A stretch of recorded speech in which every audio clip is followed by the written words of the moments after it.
ሰላም የግጥሜ ርዕስ በጣም ያሳዝናል የሀገሬው ጉዳይ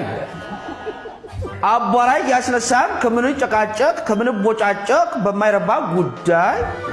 ሰክነን ብንመካከር አይሻለንም ወይ በሀገራችን ጉዳይ ዘኛ የሆናችሁ ደግሞ የራሳችሁ ጉዳይ አረ ጉዴም በሀገራችን ብሶብናል ጦርነቱ ወያው ጉዴም በመድራችን አይወብናል ጦርነቱ ቆይ የምለው ምንድነው መፍትሄው ግን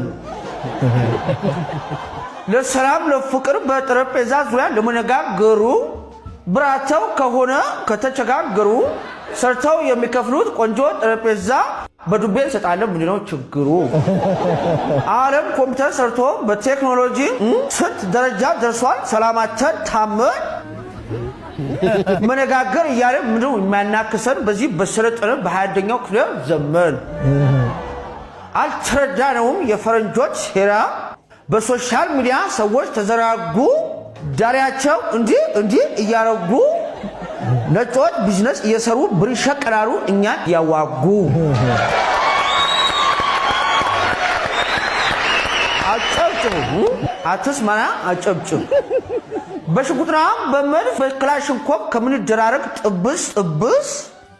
በፍቅር ብንኖር አይሻለንም ወይ እየተባባልን አንተ ትብስ እኔ ትብስ እኔስ የምናገረው ብዙ ነገር ነበር ምን ታረጉታላችሁ ሱቅ ብዙ ሰው ቆሟል ሰዓቱ አጥረኝ ሰላም ፍቅር ሰፍኖ ቶሎ ካልታረቁ ሌላ ቀን መጥቼ ግጥሜን እጨርሰዋለሁ ይህንን እወቁ እንደ ሶሪያ ሊቢያ አገራችን ፈርሳ ሌላ ሀገር እንዳንሄድ ሰዎች ተጠንቀቁ ወይስ አትክልቱ ሸቀጣ ሸቀጡ ትተ ጥይት ንሽጥ ወይ ከውጭ አስመጥተ አስቡበት የግጥሜ ርዕስ ችግር አለ እንዴ እኛ ለስንት ታሪክ በጋራ እንዳላሳለፈን አብረን እንዳልበላን አብረን እንዳልጠጣን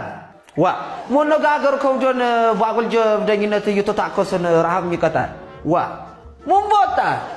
ሙንቦታ ሶፍ ብለን እንዳልሳቀን ለፋሲካ ገና ለአሸንዳ ለቡሄ ያለም ወሳቂያ ሆነን ለምንድነው ምንባላዋ ለካ አይደለም ይሄ ሰላማችን ከሙናጣ ቢቀርቡን ይሻላል ያዲግራት ጥሁሎ ህሊናችን ከሙንሸጥ በፍቅር ነው ላቆሎ ወገን እየተራበ ምን ያረግልናል ሞርታርና ዲሽቃ የድሮ ፍቅር ይሻለናል ሁላችን እናድበቃ ልጭንቅላታቸው ያሰሩት ለተኛችሁ ሁሉ ንቁ ስለ ሰላም ያወራው ለምንድነው የምትሰቁ